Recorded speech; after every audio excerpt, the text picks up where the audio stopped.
పిల్లగాళ్ళు చదువు ఒక్కటే కాకుండా దేని మీద శ్రద్ధ పెట్టినా కానీ సూపర్ సక్సెస్ అవుతారని మాకు తెలుసు. కానీ పక్కన వాళ్ళ మాట విని వీళ్ళని గువ్వ మీద తన్ని మరి చదివించి పెంపి చేస్తాం. ఎందుకంటే మేము మిడిల్ క్లాస్ వాళ్ళం.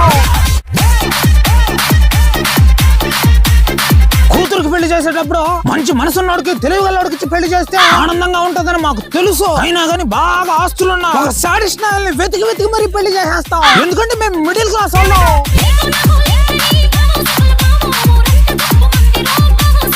గొప్పలకు పోతే తిప్పలు తప్పని మాకు తెలుసు. అయినా కానీ పక్కన వాళ్ళ ఫ్యామిలీలతో పోల్చుకుని అప్పులు చేసి మరి ఫంక్షన్లు వేసి గుడిసిపోతాం. ఎందుకంటే మేము మిడిల్ క్లాస్ వాళ్ళం.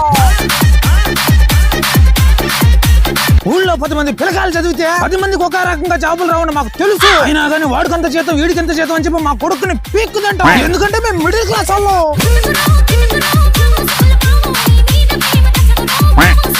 మా చుట్టాలే మమ్మల్ని సంకనాకి ఇస్తున్నారని మాకు తెలుసు. అయినా కానీ ప్రతిసారి వాళ్ళ చేతిలోనే మోసపోతుంటాం. ఎందుకంటే మేము మిడిల్ క్లాస్ వాళ్ళం.